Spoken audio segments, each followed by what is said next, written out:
ಎಲ್ರಿಗೂ ನಮಸ್ಕಾರ. ಇನ್ಫೋಸ್ಟ್ರೀಮ್ ಯೂಟ್ಯೂಬ್ ಚಾನಲ್ಗೆ ಎಲ್ರಿಗೂ ಸ್ವಾಗತ.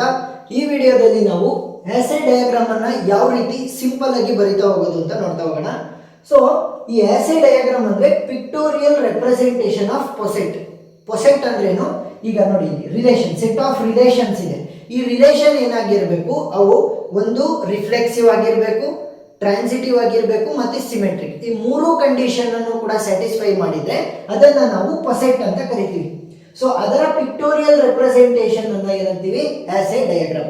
ಸೊ ಇವಾಗ ಅವ್ರು ಏನೇ ಪ್ರಾಬ್ಲಮ್ ಅನ್ನ ಕೊಟ್ಟರು ಕೂಡ ನಾವು ಅದನ್ನ ಪೊಸೆಟ್ ಅಂತ ಕನ್ಸಿಡರ್ ಮಾಡಿಕೊಂಡು ನಾವು ಆಸ್ ಎ ಡಯಾಗ್ರಾಮ್ ಅನ್ನ ಮಾಡೋದಕ್ಕೆ ಪ್ರೊಸೀಡ್ ಆಗ್ತಾ ಹೋಗ್ಬೇಕು.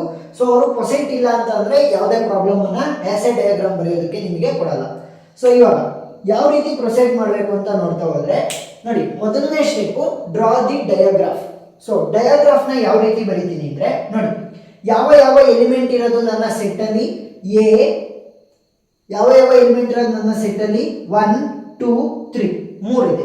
ಸೊ ಏನ್ ಮಾಡ್ತೀನಿ, ಮೊದಲನೇ ಸ್ಟೆಪ್ ಅಲ್ಲಿ 1, ಸೊ 2 ಮತ್ತೆ 3. ಸೊ ಈ ರೀತಿ ಬರ್ಕೊಂತೀವಿ, ಒಂದ್ರ ಕೆಳಗಡೆ ಒಂದು, ಕೆಳಗಡೆ ಬರೋ ರೀತಿ ಬರ್ಕೊಳ್ತೀವಿ. ಸೊ ನೆಕ್ಸ್ಟ್ ರಿಲೇಷನ್ ಅನ್ನ ಬರೀ 1 to 1 ಅಂದ್ರೆ ಸೆಲ್ಫ್ ಲೂಪ್. ನೆಕ್ಸ್ಟ್ 1 to 2, 1 ಇಂದ 2 ಗೆ, 2 to 2, 2 ಇಂದ 2 ಗೆ ಅಂದ್ರೆ ಸೆಲ್ಫ್ ಲೂಪ್. 3 to 3, 3 to 3 ಅಂದ್ರೆ ಸೆಲ್ಫ್ ಲೂಪ್. 1 to 3, 1 ಇಂದ 3 ಗೆ. ನೆಕ್ಸ್ಟ್ 2 to 3, ಸೊ 2 ಇಂದ 3. ಸೊ ಇವಾಗ ಏನಾಯ್ತು, ನಾವು ಮೊದಲನೇ ಸ್ಟೆಪ್ ಅನ್ನ ಮುಗಿಸಿದ್ವಿ, ಡ್ರಾಯಿಂಗ್ ದ ಡಯಾಗ್ರಾಫ್. ಈಗ ಎರಡನೇ ಸ್ಟೆಪ್ ಅಲ್ಲಿ ಏನ್ ಮಾಡ್ತೀವಿ, remove the reflexive and transitive edge. Reflexive ಅಂದ್ರೆ ಏನು? ಇದು ಯಾವ ರೀತಿ ಇದೆ ಅದು ಅದೇ ರೀತಿ ಅಂದ್ರೆ ಇಲ್ಲಿ 1, 1 2, 2 3, 3 ಇದೆಯಲ್ಲ, ಅದನ್ನೆಲ್ಲದ್ರೂ ಕೂಡ ನಾನು ರಿಮೂವ್ ಮಾಡಿ ಉಳಿದಿರೋದನ್ನ ಮಾತ್ರ ಬರಿಬೇಕು. ಸೊ 1 to 1 ಅಂದ್ರೆ ಸೆಲ್ಫ್ ಲೂಪ್ ಇದೆ, ಸೆಲ್ಫ್ ಲೂಪ್ ರಿಮೂವ್ ಮಾಡಬೇಕು. 2 to 2 ಅಂದ್ರೆ ಸೆಲ್ಫ್ ಲೂಪ್ ಇದೆ, ಸೆಲ್ಫ್ ಲೂಪ್ ರಿಮೂವ್ ಮಾಡಬೇಕು. 3 to 3 ಅಂದ್ರೆ ಸೆಲ್ಫ್ ಲೂಪ್ ಇದೆ, ಸೊ ಅದನ್ನ ರಿಮೂವ್ ಮಾಡಿ. ಸೊ ಏನ್ ಗೊತ್ತಾಯ್ತು, ಸೆಲ್ಫ್ ಲೂಪ್ಗಳು ಯಾವ್ಯಾವ ಇದಾವೆ ಅದಷ್ಟನ್ನು ರಿಮೂವ್ ಮಾಡಿದ್ರೆ ರಿಫ್ಲೆಕ್ಸಿವ್ ರಿಮೂವ್ ಆಯ್ತು. ಆದ್ರೆ ಟ್ರಾನ್ಸಿಟಿವ್ ಎಡ್ಜ್, ಟ್ರಾನ್ಸಿಟಿವ್ ಅಂದ್ರೆ ಏನು ಅಂತಂದ್ರೆ ಎ ಇಂದ ಬಿ ಗಿದೆ ಅಂತ ಅನ್ಕೊಳ್ಳಿ. ಏನೋ ರಿಲೇಷನ್ ಎ ಇಂದ ಬಿ ಗಿದೆ, ಮತ್ತೆ ಇನ್ನೊಂದು ರಿಲೇಷನ್ ಬಿ ಇಂದ ಸಿ ಗಿದೆ. ಇವಾಗ ಎ ಇಂದ ಬಿ ಗೆ, ಬಿ ಇಂದ ಸಿ ಗೆ, ಅದೇ ಏನಾದ್ರೂ ಎ ಇಂದ ಸಿ ಗೆ ಏನಾದ್ರೂ ಕನೆಕ್ಷನ್ ಇದ್ರೆ, ಎ ಇಂದ ಬಿ ಗೆ, ಬಿ ಇಂದ ಸಿ ಗೆ ಇದೆ ಅಲ್ವಾ, ಸೊ ಅದೇ ಎ ಇಂದ ಸಿ ಗೆ ಏನಾದ್ರೂ ಇನ್ನೊಂದು ಕನೆಕ್ಷನ್ ಇದ್ರೆ ಅದನ್ನ ಏನಂತ ಕರಿತೀವಿ ನಾವು? ಟ್ರಾನ್ಸಿಟಿವ್ ಅಂತ ಕರಿತೀವಿ. ಸೊ ಆ ರೀತಿ ಟ್ರಾನ್ಸಿಟಿವ್ ಎಡ್ಜ್ ಅನ್ನ ನಾನು ತೆಗಿಬೇಕು. ಸೊ ಇಲ್ಲಿ ಎಕ್ಸಾಂಪಲ್ಸ್ ನ ನೋಡ್ತಾ ಹೋದ್ರೆ 1 ಇಂದ 2 ಗಿದೆ, 1 ಇಂದ 2 ಗೆ. ನೆಕ್ಸ್ಟ್ 2 ಇಂದ 3 ಗಿದೆ, 2 ಇಂದ 3 ಗಿದೆ, ಮತ್ತೆ 1 ಇಂದ 3 ಗಿದೆ. ಇಲ್ಲಿ ಸಬ್ಸ್ಟಿಟ್ಯೂಟ್ ಮಾಡಿ, ಎ ಬಿ ಸಿ ವ್ಯಾಲ್ಯೂಗೆ 1 ಇಂದ 2 ಗಿದೆ ಅಲ್ವಾ, ಸೊ 1 ಅನ್ನ ಎ ಅನ್ಕೊಳ್ಳೋಣ, 2 ಅನ್ನ ಬಿ ಅನ್ಕೊಳ್ಳೋಣ. ನೆಕ್ಸ್ಟ್ 2 ಇಂದ 3 ಗಿದೆ, ಸೊ 2 ಅನ್ನ ಬಿ ಅಂತಾನೆ ಅನ್ಕೊಂಡಿದೀವಿ, 3 ಅನ್ನ ಸಿ ಅಂತ ಅನ್ಕೊಳ್ಳೋಣ. ಇವಾಗ ಎ ಸಿ ಅಂದ್ರೆ 1, 3 ಇದೆಯಾ ಅಂತ ನೋಡ್ಬೇಕು. 1, 3 ಇದೆಯಾ? ಎಸ್, 1, 3 ಇದೆ. ಸೊ ಇವಾಗ ಇದೇನಾಯ್ತು, ಇದು ಟ್ರಾನ್ಸಿಟಿವ್ ಎಡ್ಜ್ ಆಯ್ತು. 1 ಇಂದ 3 ಇರುವಂತದ್ದು ಟ್ರಾನ್ಸಿಟಿವ್ ಎಡ್ಜ್. ಸೊ ಅದನ್ನು ಕೂಡ ನಾನು ರಿಮೂವ್ ಮಾಡಬೇಕು. ಟ್ರಾನ್ಸಿಟಿವ್ ಎಡ್ಜ್ ಅನ್ನ ರಿಮೂವ್ ಮಾಡ್ತೀನಿ, ಸೆಲ್ಫ್ ಲೂಪ್ ಅನ್ನ ನಾನು ರಿಮೂವ್ ಮಾಡ್ತೀನಿ. ಯಾವುದರಲ್ಲಿ? ಮೊದಲನೇ ಸ್ಟೆಪ್ ಅಲ್ಲಿ. ಸೊ ಇನ್ನು ಉಳಿದಿರೋದೇನಿದೆ ಅದನ್ನ ಮಾತ್ರ ನಾನು ಸೆಕೆಂಡ್ ಸ್ಟೆಪ್ ಅಲ್ಲಿ ಬರೀಬೇಕು. ಸೊ ಇವಾಗ ಎರಡನೇ ಸ್ಟೆಪ್ ಅಲ್ಲಿ ಏನೇನು ಉಳಿತು? 1 ಇಂದ 2 ಗೆ ಇದೆ ಕನೆಕ್ಷನ್, 1 ಇಂದ 2 ಗೆ ಕನೆಕ್ಷನ್ ಅಂದ್ರೆ ಏನು? ಎಡ್ಜ್ ಇದೆ. ನೆಕ್ಸ್ಟ್ 2 ಇಂದ 3 ಗೆ ಎಡ್ಜ್ ಇದೆ, 2 ಇಂದ 3 ಗೆ ಎಡ್ಜ್ ಇದೆ. ಸೊ ಇಷ್ಟೇ ಉಳ್ಕೊಂಡಿರೋದು ಎರಡನೇ ಸ್ಟೆಪ್ ಆದ್ಮೇಲೆ. ಸೊ ಮೂರನೇ ಸ್ಟೆಪ್ ಏನ್ ಹೇಳುತ್ತೆ, draw the diagram where all the edges must point upwards. Point ಏನಾಗಬೇಕು? ಅಪ್ವರ್ಡ್ ಪಾಯಿಂಟ್ ಆಗಬೇಕು. ಸೊ ಇವಾಗ ಕನ್ಫ್ಯೂಷನ್ ಆಗುತ್ತೆ, 3 ನ ಫಸ್ಟ್ ಕೆಳಗಡೆ ಬರಿಬೇಕಾ, 1 ಅನ್ನ ಫಸ್ಟ್ ಕೆಳಗಡೆ ಬರಿಬೇಕಾ, 2 ಅನ್ನ ಫಸ್ಟ್ ಕೆಳಗಡೆ ಬರಿಬೇಕಾ? ಸೊ ನಾನು ಸಿಂಪಲ್ ಟ್ರಿಕ್ ಹೇಳ್ಕೊಡ್ತೀನಿ.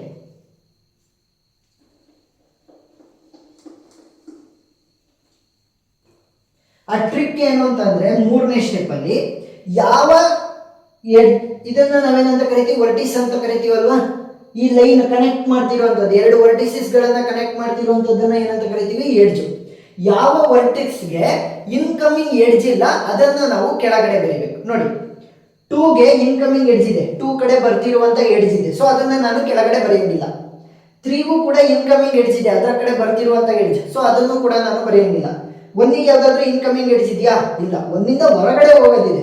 ಒನ್ನಿಗೆ ಒಳಗಡೆ ಬರ್ತಿರೋ ಯಾವ ಎಡ್ಜ್ ಯಾವ್ದಾದ್ರು ಇದೆಯಾ? ಇಲ್ಲ. ಸೊ ಏನ್ ಮಾಡಬೇಕು, ಒನ್ ಅನ್ನ ಕೆಳಗಡೆ ಬರೀಬೇಕು. ನೆಕ್ಸ್ಟ್ ಅವ್ರು ಏನ್ ಹೇಳಿರೋದು, ಪಾಯಿಂಟ್ ಅಪ್ವರ್ಡ್ಸ್ ಇರಬೇಕು. ಸೊ ಒನ್ನಿಂದ ಎಲ್ಲಿ ಕನೆಕ್ಷನ್ ಇದೆ? ಟೂಗಿದೆ. ಸೊ ಒನ್ನಿಂದ ಟೂಗೆ. ನೆಕ್ಸ್ಟ್ ಟೂ ಇಂದ ಎಲ್ಲಿಗಿದೆ? ತ್ರೀಗಿದೆ. ಸೊ ಇದನ್ನು ನಾವು ಇದೇ ರೀತಿ ಬರಿಬೇಕಾ? ಏನೂ ಇಲ್ಲ. ಒನ್ ಇಲ್ಲಿ ಬರೆದು next two, next three. So ಈ ರೀತಿನೂ ಬರಿಬೋದು. ಈ ಕಡೆ ಸ್ಲ್ಯಾಂಟ್ ಮಾಡಿ ಬರಿಬೋದು, ಈ ಕಡೆ ಸ್ಲ್ಯಾಂಟ್ ಮಾಡಿ ಬರಿಬೋದು. ಏನು ಅಂತಂದ್ರೆ ಮೇಲ್ಗಡೆ ತೋರಿಸ್ಬೇಕಷ್ಟೇ. ನೋಡಿ, ಸ್ವಲ್ಪ ಆದ್ರೂ ಟಿಲ್ಟ್ ಆಗಿ ಮೇಲ್ಗಡೆ ತೋರಿಸ್ತಾ ಇದೆಯಾ? ಎಸ್. ಸ್ವಲ್ಪ ಆದ್ರೂ ಟಿಲ್ಟ್ ಆಗಿ ಮೇಲ್ಗಡೆ ತೋರಿಸ್ತಾ ಇದೆಯಾ? ಇದೊಂಚೂರು ಡಿಸೈನ್ ಮಾಡಬೇಕು ಅಷ್ಟೇ. ನೀವು ಯಾವ ರೀತಿನಾದ್ರೂ ಬರಿಬೋದು. ಏನು, ಆರೋ ಮಾರ್ಕ್ ಯಾವತ್ತಿದ್ರೂ ಕೂಡ ಮೇಲ್ಗಡೆ ತೋರಿಸ್ತಾ ಇರಬೇಕು. ಯಾವುದರಲ್ಲಿ? 3ನೇ ಸ್ಟೆಪ್ ಅಲ್ಲಿ. ಸೊ ಇವಾಗ 4ನೇ ಸ್ಟೆಪ್ ಏನ್ ಹೇಳುತ್ತೆ, ರಿಮೂವ್ ದ ಡೈರೆಕ್ಷನ್. ಇಲ್ಲಿ ಎಡ್ಜಿನ ಡೈರೆಕ್ಷನ್ ಕೊಟ್ಟಿದೀವಲ್ಲ, ಆ ಎಡ್ಜಿನ ಡೈರೆಕ್ಷನ್ ಅನ್ನ ತೆಗೀರಿ. ಮತ್ತೆ replace the circles with the dots. ಇಲ್ಲಿ ಸರ್ಕಲ್ ಗಳನ್ನು ಇಟ್ಟಿದ್ದೀನಲ್ಲ, ಆ ಸರ್ಕಲ್ ಗಳನ್ನು ತೆಗೆದುಬಿಟ್ಟು ಡಾಟ್ ಅನ್ನ ಇಡ್ರಿ ಅಂತ ಹೇಳುತ್ತೆ.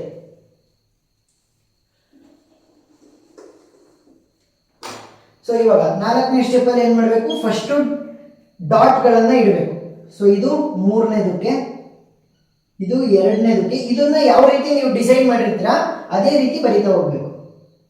ಇದು 1ನೇದಕ್ಕೆ. ಮತ್ತೇನ್ ಹೇಳಿದರೆ, ಡೈರೆಕ್ಷನ್, ಎಡ್ಜಿನ ಡೈರೆಕ್ಷನ್ ಕೂಡ ತೆಗೆದಾಕ್ಬೇಕು. ಅಂದ್ರೆ ಲೈನ್ ಅನ್ನ ಮಾತ್ರ ತೋರಿಸ್ಬೇಕು. ಸೊ ಇವಾಗ ಏನಾಯ್ತು, ನಿಮ್ಮ ಆಸೆ ಡಯಾಗ್ರಾಮ್ ಕ್ರಿಯೇಟ್ ಆಯ್ತು. ನೋಡಿ, ಮೊದಲನೇ ಸ್ಟೆಪ್ ಏನ್ ಮಾಡಿದ್ವಿ, ಡಯಾಗ್ರಾಫ್ ಅನ್ನ ಬಿಡಿಸ್ಕೊಂಡ್ವಿ. ಇಲ್ಲಿ ಏನು ರಿಲೇಷನ್ ಗಳನ್ನ ಕೊಟ್ಟಿದ್ರು ಅದರ ಪ್ರಕಾರ ಡಯಾಗ್ರಾಫ್ ಅನ್ನ ಬರ್ಕೊಂಡ್ವಿ. ನೆಕ್ಸ್ಟ್ ಅದರಲ್ಲಿ ರಿಫ್ಲೆಕ್ಸಿವ್ ಅಂದ್ರೆ ಏನು, 1,1, 2,2. ಸಿಂಪಲ್ ಅಂದ್ರೆ ಸೆಲ್ಫ್ ಲೂಪ್ ಯಾವ್ಯಾವ್ದಿತ್ತು ಅದನ್ನ ತೆಗಿತೀವಿ. ಮತ್ತೆ ಟ್ರಾನ್ಸಿಟಿವ್ ಎಡ್ಜ್ ಅಂದ್ರೆ ಎ ಇಂದ ಬಿ ಗೆ ರಿಲೇಷನ್ ಇದ್ದು ಬಿ ಇಂದ ಸಿ ಗೆ ರಿಲೇಷನ್ ಇದ್ದಾಗ ಏನಾದ್ರೂ ಇನ್ನೊಂದು ರಿಲೇಷನ್ ಅಲ್ಲಿ ಎ ಇಂದ ಸಿ ರಿಲೇಷನ್ ಇದ್ರೆ ಆ ಎಡ್ಜ್ ಅನ್ನ ತೆಗಿಬೇಕು. ಸೊ ಆ ರೀತಿ ಕೂಡ ನಾವು ತೆಗೆದ್ವಿ. ನೆಕ್ಸ್ಟ್ ಸ್ಟೆಪ್ ಏನು, 3ನೇದು, ನಮ್ಮ ಏನ್ ಡೇಟಾ ಪಾಯಿಂಟ್ಸ್ ಅಥವಾ ನೋಡ್ ಅಥವಾ ವರ್ಟಿಸಸ್ ಗಳಿದ್ದು ಅವುಗಳನ್ನ ನಾವು ಅಪ್ವರ್ಡ್ ಡೈರೆಕ್ಷನ್ ಅಲ್ಲಿ ತೋರಿಸಬೇಕಿತ್ತು. ಸೊ ಅದಕ್ಕೆ ಏನ್ ಮಾಡಿದೆ, ಯಾವ ವರ್ಟಿಸಿಸ್ ಅಥವಾ ನೋಡ್ಗೆ 0 ಇನ್ಕಮಿಂಗ್ ಎಡ್ಜ್ ಅಂದ್ರೆ ಯಾವುದೇ ಇನ್ಕಮಿಂಗ್ ಎಡ್ಜ್ ಇಲ್ಲ ಅದನ್ನ ಕೆಳಗಡೆ ಹಾಕೊಂಡೆ. ಅದನ್ನ ಬೇಸ್ ತರ ಯೂಸ್ ಮಾಡಿಕೊಂಡು ಮೇಲ್ಗಡೆ ಕನ್ಸ್ಟ್ರಕ್ಟ್ ಮಾಡ್ತಾ ಬಂದ್ವಿ. ನೆಕ್ಸ್ಟ್ 4ನೇ ಸ್ಟೆಪ್ ಅಲ್ಲಿ ಏನ್ ಮಾಡಿದ್ವಿ, ಈ ಸರ್ಕಲ್ ಗಳನ್ನ ಡಾಟ್ ಇಂದ ರೆಪ್ರೆಸೆಂಟ್ ಮಾಡಿದ್ವಿ. ಮತ್ತೆ ಈ ಆರೋ ಇತ್ತಲ್ಲ ಎಡ್ಜ್ ಗಳಿಗೆ, ಆ ಎಡ್ಜಿನ ಆರೋಗಳನ್ನ ತೆಗೆದ್ವಿ ಅಷ್ಟೇ. ಸೊ ಅರ್ಥ ಆಯ್ತು ಅಂತ ಅನ್ಕೊಂತೀನಿ. ಸೊ ಇನ್ನೂ ಕೂಡ ಜಾಸ್ತಿ ಎಕ್ಸಾಂಪಲ್ಸ್ ವಿಡಿಯೋಗಳ ಲಿಂಕ್ ಅನ್ನ ನಾನು ಡಿಸ್ಕ್ರಿಪ್ಷನ್ ಅಲ್ಲಿ ಕೊಟ್ಟಿರ್ತೀನಿ. ಜಾಸ್ತಿ ಪ್ರಾಬ್ಲಮ್ ಅನ್ನ ಸಾಲ್ವ್ ಮಾಡಿದಷ್ಟು ನಿಮಗೂ ಕೂಡ ಕಾನ್ಸೆಪ್ಟ್ ಈಸಿ ಆಗ್ತಾ ಹೋಗುತ್ತೆ. ಮತ್ತೆ ಏನಾದ್ರೂ ಡೌಟ್ ಇತ್ತು ಅಂತಂದ್ರೆ ಈ ಕಾನ್ಸೆಪ್ಟ್ ಮೇಲೆ ಕಮೆಂಟ್ ಸೆಕ್ಷನ್ ಅಲ್ಲಿ ತಿಳಿಸಿ, ನಾನು ಕ್ಲಾರಿಫೈ ಮಾಡೇ ಮಾಡ್ತೀನಿ. ಮತ್ತೆ ವಿಡಿಯೋ ಇಷ್ಟ ಆಗಿದ್ರೆ ಸಬ್ಸ್ಕ್ರೈಬ್ ಮಾಡೋದನ್ನ ಮತ್ತೆ ಲೈಕ್ ಮಾಡೋದನ್ನ ಮರಿಬೇಡಿ. Thank you.